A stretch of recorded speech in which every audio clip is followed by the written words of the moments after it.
Sebelum pembelajaran dimulai, ayo berdoa sama-sama dulu. Siapa yang bikin doa? Yang tadi berangkat paling awal siapa?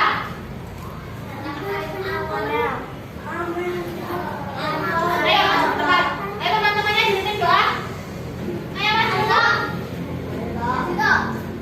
Rasa kok malu kenapa? Ayo masuk. Ayo. Dari situ nggak apa-apa. Ayo teman-temannya bikin doa.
Sebelum mulai pelajaran, untuk menimbulkan rasa nasionalisme kita pada negeri, mari kita menyanyikan lagu Padamu Negeri bersama-sama. Pak dipimpin, maju ke depan. Kenapa malu? Ya udah nggak apa-apa. Yuk, 1, 2, 3. Padamu negeri kami berjanji.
Kemarin kita udah belajar sampai mana materi Mas?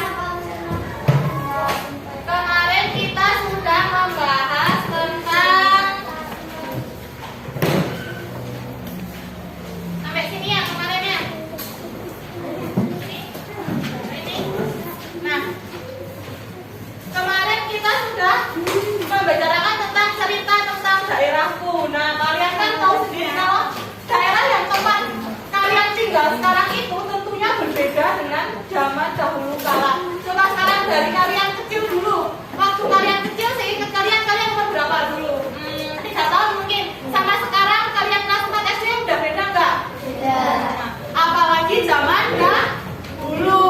Tentunya jauh berbeda dengan zaman sekarang ya. Sekarang dibuka buku paketnya halaman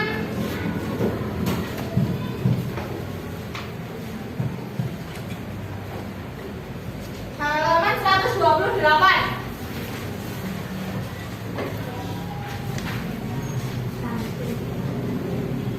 Sudah? Nggak bawa buku paket Mas? Kenapa nggak bawa? Besok lagi dibawa ya. Jadwal itu di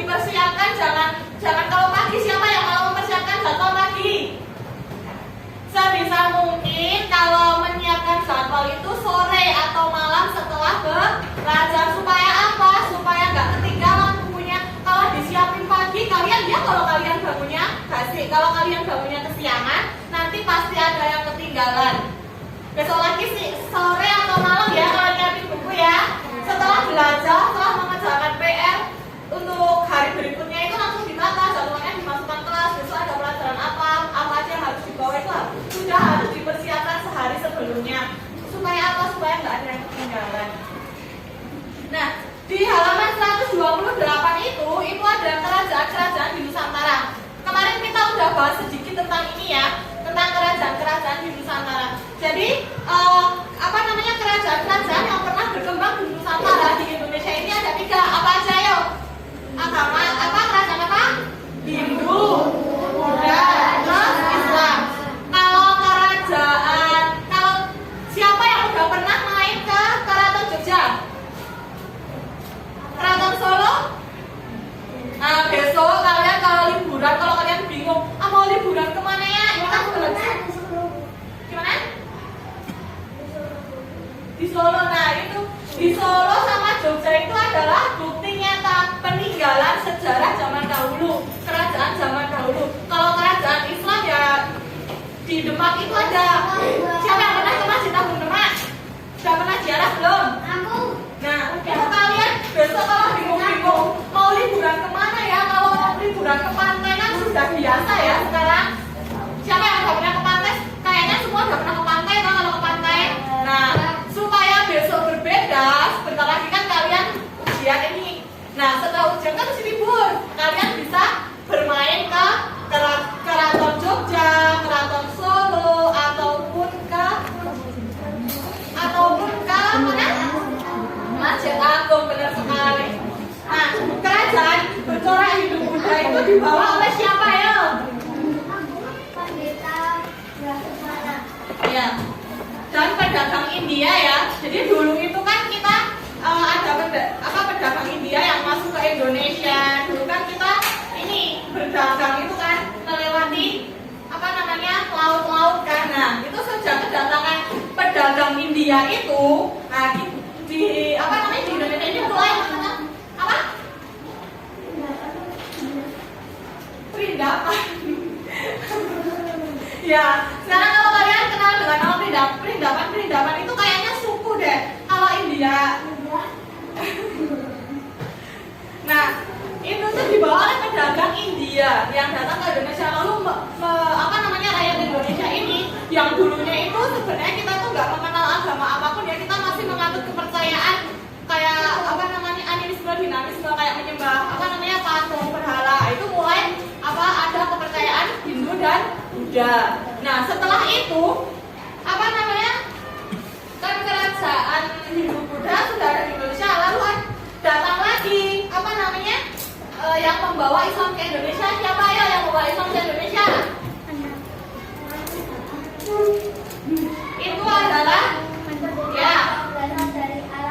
Oke.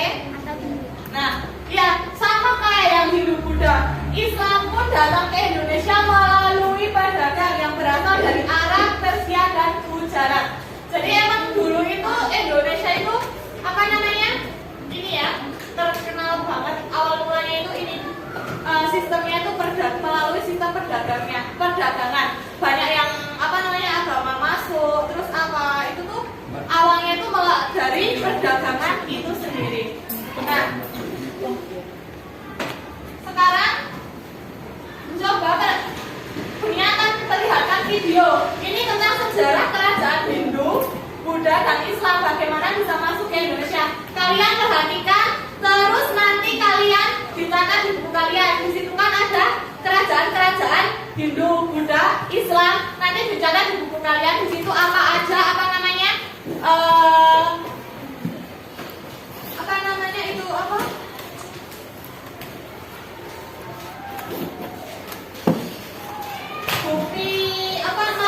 bukti peninggalan dari kerajaan-kerajaan tersebut. Diperhatikan ya.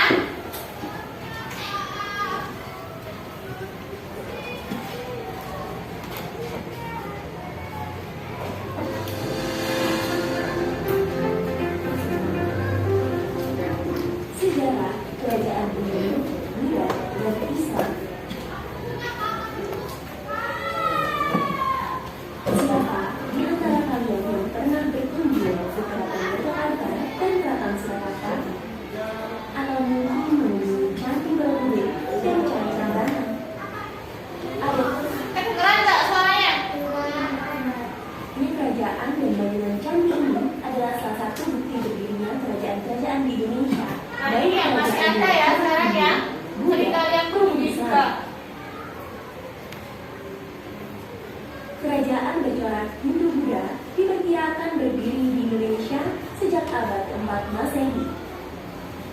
Abad keempat Masehi itu kapan? Kalau sekarang abad keberapa?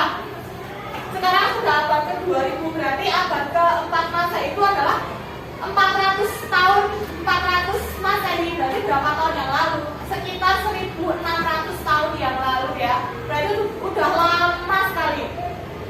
Kerajaan tersebut berkembang karena ribuan tahun di India dan Tiongkok. Kita membahas apa saja contoh kerajaan bercorak Hindu-Buddha. Kerajaan Kutai terletak di dekat Sungai Mahakam, Kalimantan Timur. Kerajaan Kutai adalah salah satu kerajaan Hindu tertua di Indonesia yang berdiri sekitar tahun 400 Masehi. Kerajaan Kutai mengalami kejayaan pada masa Raja Malawarma yang kisahnya tercatat dalam 7 buah buku. Kerajaan Tarumanegara terletak di dekat Sungai Citarum, Jawa Barat. Kerajaan ini berkuasa sejak abad ke-4 Masehi. Raja yang terkenal adalah Purnawarman.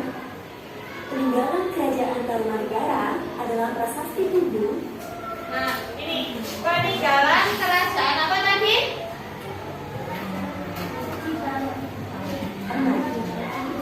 Peninggalan Kerajaan Tarumanegara. Nih, kalian bisa catat. Ini peninggalan kerajaan Tarumanegara adalah prasasti Hindu. Adalah prasasti Hindu, prasasti Siaran, dan prasasti Filosofi. Kerajaan Mataram kuno berkuasa sejak abad ke-8 Masehi. Awalnya, kerajaan ini terletak di Jawa Tengah, kemudian pindah ke Jawa Timur karena bencana letusan gunung berapi. Raja pertamanya adalah Raja Sanjaya. Awalnya, kerajaan ini bercorak Hindu, tapi pada masa dinasti Shailendra juga berbeda. Peninggalan kerajaan Mataram kuno adalah Candi Prambanan dan Candi Borobudur. Nah, ini peninggalan kerajaan Mataram kuno adalah Candi Prambanan dan Candi Borobudur, di mana candi itu masih bisa kalian temui sekarang. Dekat banget, kalau dari sini tuh sekitar 1-2 jam. Jadi kalian bisa sekali berangkat daripada bingung-bingung mau kemana, bisa juga ke candi. Nah, ini kalau Candi Borobudur itu adalah candi dari peninggalan kerajaan Mataram kuno yang bercorak ini adalah bercorak Buddha. Kalau yang Candi Prambanan itu bercorak Hindu. Kalau ciri-ciri spesifiknya, kalau dilihat itu kalau candi bercorak Buddha itu biasanya lebih melengkung.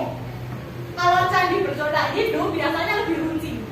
Itu kalau misalnya kalian ke candi terus kalian lihat candi itu untuk membedakan itu tuh candi untuk kerajaan untuk apa namanya agama apa, Hindu atau Buddha. Kalau itu kan kalau Waisak itu kan biasanya orang-orang Buddha itu kan Candi Borobudur kan. Nah itu karena mereka memperingati hari rayanya itu biasanya di Candi Borobudur.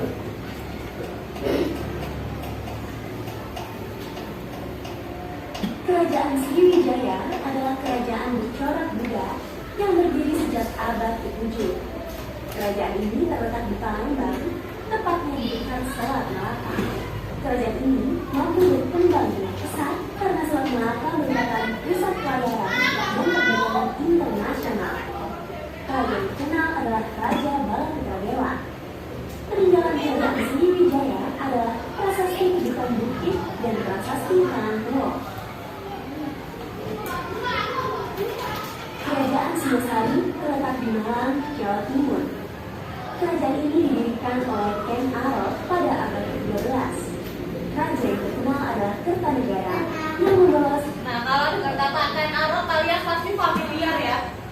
Walaupun nggak tahu ceritanya secara spesifik kayak apa, kalian pasti familiar Ken Arok. Itu dengar kata Ken Arok, kalian pasti udah pernah dengar. Siapa yang belum pernah dengar kata Ken Arok? Ken Arok dan Ken Dedes ya biasanya. Nanti kalian bisa tahu, bisa cari tahu di YouTube, di internet. Udah punya HP semua tuh ini? Ya belum? Nah, gimana? Nah, kalian daripada HP itu cuma buat game, cuma buat lihat YouTube apa? Biasanya kalian apa yang kemarin ditonton itu? Apa itu? Kalian bisa mencari tahu tentang itu kayak apa namanya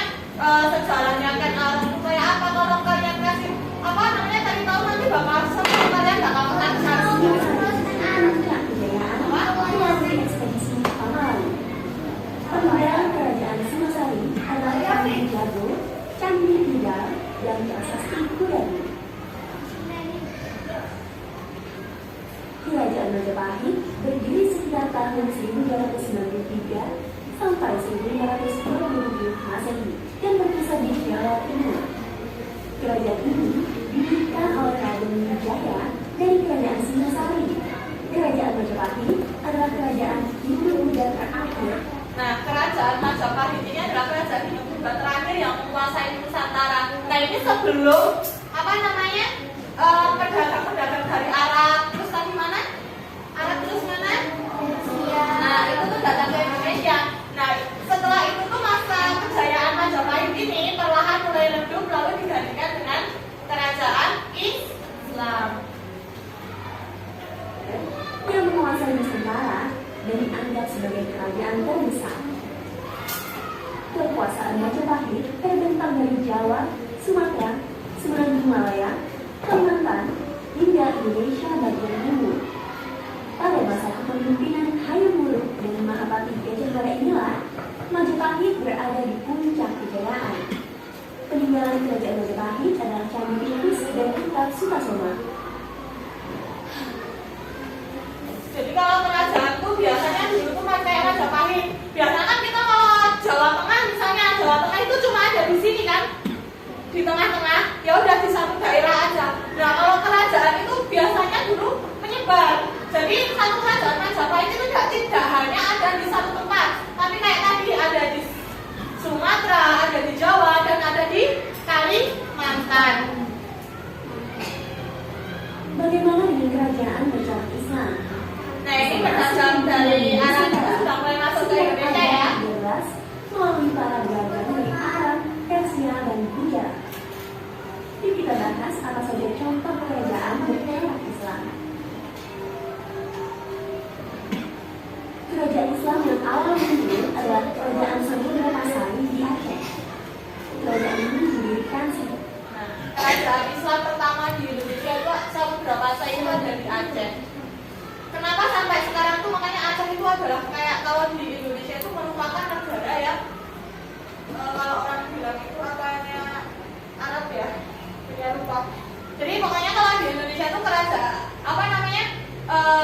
suatu daerah yang sampai sekarang itu Islamnya itu masih kental banget itu di Aceh. Makanya kalian nggak kan kalau di Aceh itu melihat wanita nggak berhijab itu kayaknya kemungkinannya nggak ada. Di sana semua wanita itu berhijab dan hukum yang dipakai di sana pun masih hukum Islam. Kalau kita kan pakai hukumnya undang-undang kan. Nah, kalau di mana di Aceh itu hukumnya hukum Islam sama kayak di Arab. Ini mungkin karena pengaruh ini juga kerajaan Islam yang pertama kan di sana. Pada tahun 1267 Masehi, oleh Kerajaan Amanya, Sultan Malik Asari. Kerajaan Samudra Pasai mengalami kemunduran setelah Portugis menguasai Selat Melaka. Tradisi dan kekuasaan Samudra Pasai kemudian dilanjutkan oleh Kerajaan Aceh. Peninggalan Kerajaan Samudra Pasai adalah makam Sultan Malik Asari dan koin dirham.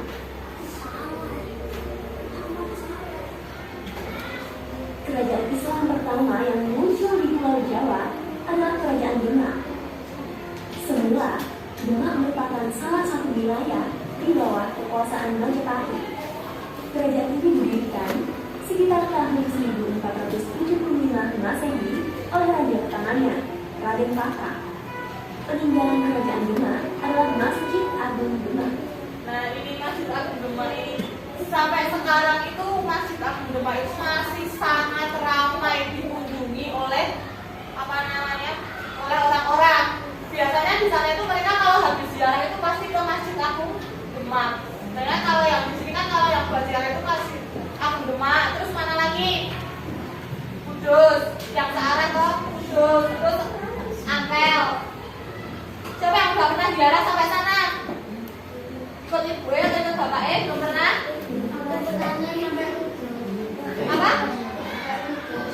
Sampai Kudus pernah? Bagus gak maksudnya? Bagus dong. Kerajaan Mataram Islam terletak di kota Yogyakarta. Kerajaan ini didirikan tahun 1586 oleh Ki Ageng Pamanahan. Namun pada tahun 1755 melalui perjanjian Giyanti, Kerajaan Mataram Islam terpecah menjadi dua bagian. Kerajaan yang dipimpin Paku Buwono berkedua Surakarta dan kerajaan yang dipimpin oleh Mangkubumi berkedudukan di Yogyakarta. Peninggalan kerajaan Mataram Islam adalah Masjid Kota Gede. Kerajaan Ternate berdiri sekitar abad ke-13 di Maluku oleh Bapak Maluku. Kalau abad ke-12 berarti sekitar 1000 tahun yang lalu ya. Sekarang kan tahun 2022. Kerajaan Ternate berkembang menjadi kerajaan Islam yang maju dan paling besar di wilayah timur. Hingga kini, kerajaan Ternate masih ada, meskipun tidak lagi memiliki kekuasaan politik. Kerajaan Tidore berdiri pada tahun 1486. Kerajaan ini mencapai puncak kejayaan pada masa Sultan Hamengkubuwono yang mampu mempersatukan kerajaan Ternate dan Tidore serta mengusir Portugis dari Maluku. Peninggalan kerajaan Tidore adalah benteng teori tahunan dari istana Karaturki. Kerajaan Banten terletak di Banten. Kekuasaan kerajaan Banten meliputi sebelah barat pantai Jawa sampai Lampung. Kesultanan Banten didirikan oleh Maulana Hasanuddin pada tahun 1552. Peninggalan kerajaan Banten adalah Masjid Agung Banten. Kerajaan Gorontalo adalah kerajaan Kendal yang bersatu dan terletak di Makassar, Sulawesi Selatan. Kesultanan Gorontalo mencapai puncak kejayaan pada masa Sultan Hasanuddin yang dijuluki sebagai ayam jantan dari timur. Peninggalan kerajaan Gorontalo adalah istana Bala Lampoa dan Masjid Katangka. Bagaimana dengan PJ? Ternyata banyak ya kerajaan Indonesia yang berjaya dan terkenal. Hal ini tidak lepas dari kepemimpinan para raja yang berani dan berkuasa. Berbagai peninggalan kerajaan juga harus kita jaga dengan baik agar bukti sejarah kerajaan di Indonesia tidak hilang dan dapat terus diwariskan. Yuk sekarang coba jawab pertanyaan berikut. Salah satu cara melestarikan peninggalan kerajaan berikut adalah dengan yang apa? Ya, menjaga kebersihan sekitarnya. Apa namanya? Jadi kalau kalian misalnya kalian nih datang ke mana namanya Candi Borobudur, ya kalian jangan membuang sampah sembarangan. Gitu. Kalau misalnya kalian mau makan apa, makanan yang kecil, ciki atau apa, terus kok nggak ada tempat sampah di sekitar kalian, ya kalian simpan dulu bungkus kalian kan kalian pasti bawa tas kan? Nah, simpan dulu, dilipat sampai kecil, terus simpan ke dalam tas. Nanti kalau kalian sudah melihat apa namanya tempat sampah baru dibuang di tempat sampah.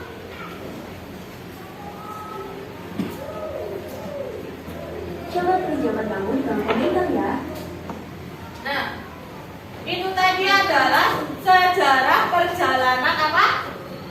Kerajaan Hindu, Buddha, dan Islam di Indonesia. Jadi yang pertama itu tadi apa? Kerajaan Hindu, Buddha dulu yang masuk ke Indonesia, dibawa oleh siapa?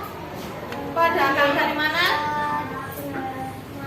Dan pedagang dari India. Setelah itu baru kerajaan Islam. Nah, dari tadi yang sudah video kalian lihat kalau apa namanya peninggalan sejarah dari apa kerajaan Buddha dan Hindu itu kebanyakan adalah candi. Ya, kalau dari kerajaan Islam tadi apa? Yang banyak ditinggalkan apa?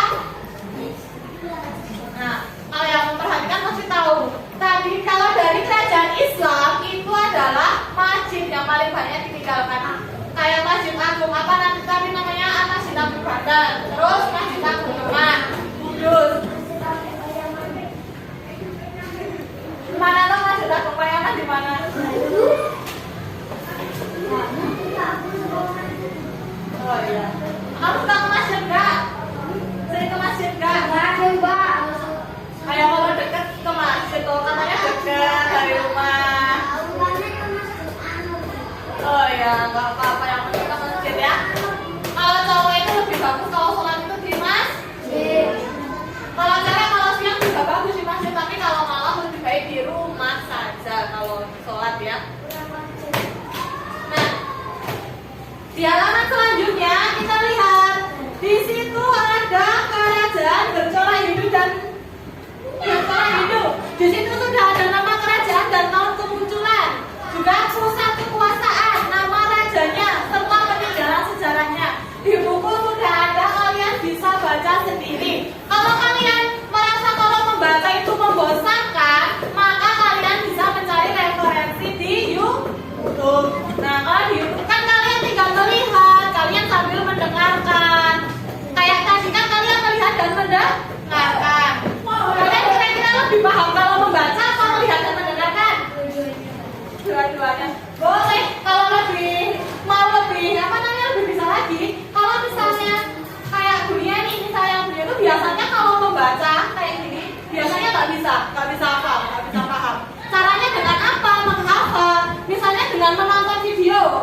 video tersebut Bunia membuat rangkumannya sendiri.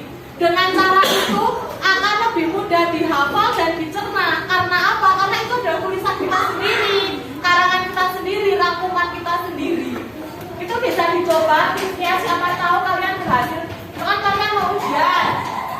Kalau sekiranya kalian membaca dari buku paket kok kayaknya, aduh aku kalau baca dari buku paket kok lupa ya. Nah kalian bisa meringkas di buku kalian apa yang ada di buku paket. Kiranya yang penting-penting itu diringkas. Nah nanti kalian belajarnya bisa lewat ringkasan kalian sendiri. Nanti dibaca ya di rumah ya ini ya. Kalau perlu dihafalkan, siapa tahu besok di ujian keluar. Yang selanjutnya adalah halaman 133. Nah, di situ ada tantangan kakek Ian. Ayo Mbak baca Mbak. Yan, Ini, di sini. Ian, Mbak Ian.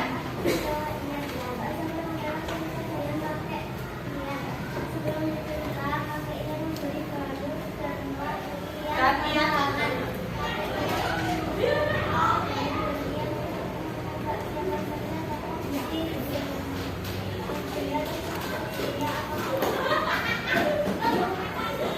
Nah, siapa yang di sini sudah pernah melihat uang 100.000? Ya, 50.000. Nah, dulu kan, jadi setelah apa namanya, setelah masa kerajaan ini berakhir, kan ada masa namanya masa penjajahan. Nah, nanti kita akan membahas itu di bab yang lain ya. Kita akan cuma akan menyinggung itu sedikit. Nah, di masa penjajahan itu tentunya ada pahlawan-pahlawan yang memperjuangkan Indonesia ini supaya merdeka. Coba kalian bayangkan, kalau misalnya dulu tidak ada pahlawan-pahlawan yang memperjuangkan kemerdekaan Indonesia, kira-kira akan seperti apa nasib kalian sekarang? Kalian nggak akan bisa sekolah kayak sekarang, bermain bersama teman-teman, terus kayak gitu nggak akan bisa. Karena apa? Karena kita masih sibuk untuk melawan penjajah. Sampai kalau dulu kita dijajah secara fisik, mungkin sekarang pun kita masih dijajah tanpa kita sadari. Dengan apa? Dengan masuknya teknologi dari luar yang kita tidak mampu memfilternya. Kayak apa? Kayak kalian nih sering bermain game. Kalian tanpa sadar kalian dijajah secara apa? Secara pikiran. Karena apa? Kalian kalau sudah main game, siapa kan dunia kalau main game sampai nggak mau belajar? Nah, harus tetap belajar, biar main game tetap harus tetap belajar. Belajar itu yang utama supaya apa? Supaya kita tidak gampang dibodohi oleh negara lain. Ya nggak? Coba bayangkan di Indonesia itu pekerjaannya itu banyak yang dari luar negeri loh. Padahal di Indonesia itu banyak banget orang pintar. Ya, banyak banget orang pintar. Jadi kalian suatu saat kalau bisa di Indonesia itu dibanyakin tenaga kerja Indonesia, jangan tenaga kerja asing yang dari luar negeri. Nah, untuk mengenang jasa-jasa pahlawan yang telah memerdekakan Indonesia ini, kalau kalian lihat di mata uang, itu kan pasti ada gambar orangnya. Nah, itu adalah pahlawan-pahlawan yang sudah memperjuangkan kemerdekaan Indonesia. Sebenarnya dunia kemarin, kalau di sini kalian disuruh mengamati uang kertas yang dibawa, tapi kan dunia nggak mungkin nyuruh kalian bawa uang 50.000 dan 100.000. Nanti dunia bisa-bisa dimarahi oleh ibu kalian, toh. Membuat apa bawa banyak-banyak? Nah, untuk mengerjakan soal ini, guru kalian akan meminta kalian mengeluarkan uang kertas yang sudah diminta membawa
dicek ya.